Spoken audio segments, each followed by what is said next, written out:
Teď si dával. Jestli jste někdy viděli třeba drezurního koně, tak ty drezurní koně, oni mají tu hlavu někde podstatně vejš a mají ten, jestli jste viděli z šachovýho koně.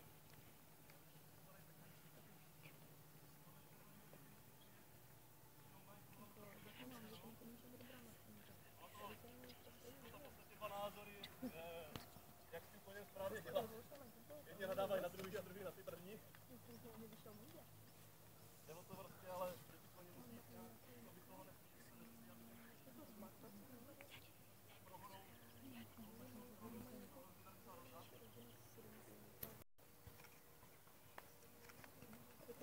a je to hluboké zrovna strach.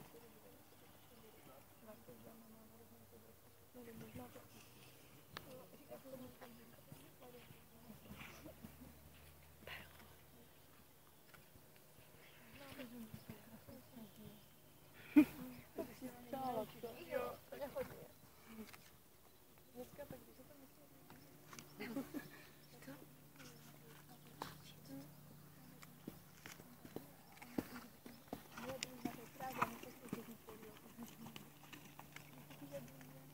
Oni by měli reagovat poměrně, pokud možná na to nejmenší obytku. Třeba i nějaký menší kroužek, tak můžeme tam něco třeba rychle naspalo na druhou stranu. Jo, opravdu třeba rychle zastavit. Pak nacválat na druhou. Takové nějaké různé cvičení.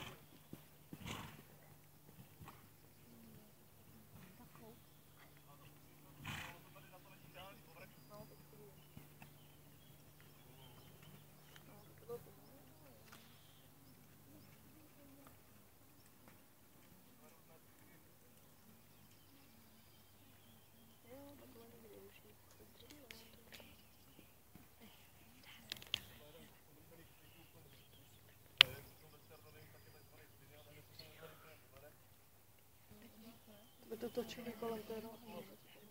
Ty zadní nohy, a to takhle trochu pomalej.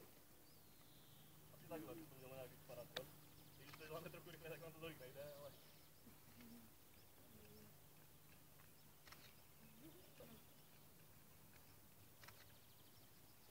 Potom opravdu dobře, jestli tohle jsme dělali ještě 3krát tak rychle, takže to potom už je stočí hlava.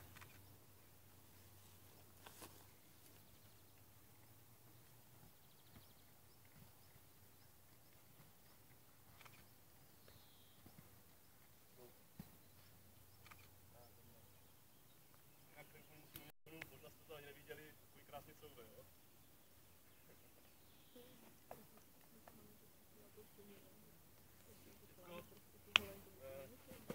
V tom westernu, třeba, jak jste si všimli, tak já ty uši mám docela dlouhé.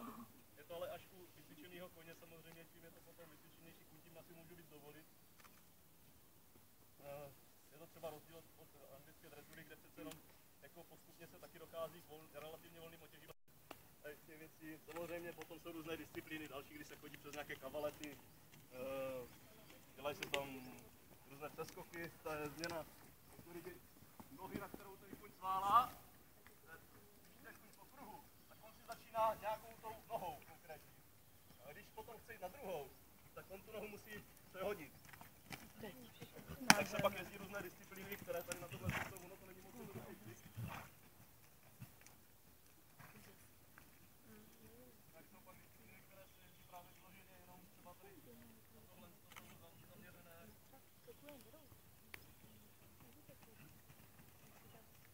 Teď to neudělal. A tam se zrovna, tam je to zrovna hluboké a jemu se to blbě dělá. Tady zrovna v tom místě, tady nejvíc.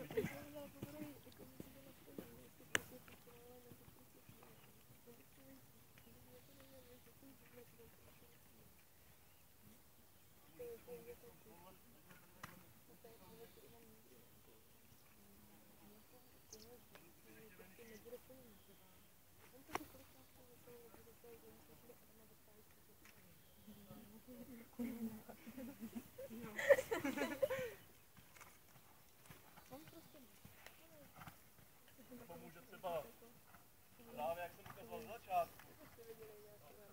Chození do boku. Tak to může dělat i ve svalu.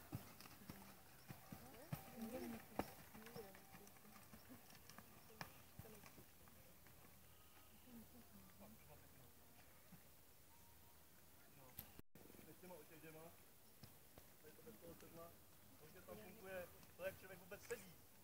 Já se když nakloním na jednu stranu, on tam bude, ale já to nesmím dělat moc, protože já ho jinak vyhazu z rovnováhy. Takže tam můžu pomlet celou nohu taky. Protože má jít bodní do té nohy. Pokud možno samozřejmě všechno za nejmenší pobídku.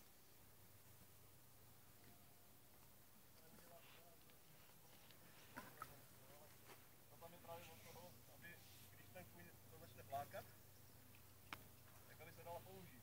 Ale když se to dělá dobře, tak furt ten kůň to bere, jako, že to není žádná buzera, že to je prostě, a za to teďkom možná, on bude. Jo, prostě, on to nebere jako, že to buzera, když se to dělá dobře ve správnosti. Jo, prostě, on to bere jako já jsem šéf a prostě řekl, já dělej tady toto. A oni třeba v tom stádě, to jsou stádě, protože tam oni ztratili, tam mají prostě dominantní koně, kteří jim řeknou, budeme tam, budeme tohle z toho. Takže někdy si potom řeknou, že ten člověk vlastně jako kdyby jejich nějaký ty teda se nějak nebudou souhlasit, nebojím se, protože to neděláme, protože vám tady mohl ukázat někdo jiný, kdyby tady byl nějaký jiný koně. Ne? Aha. Ale to je to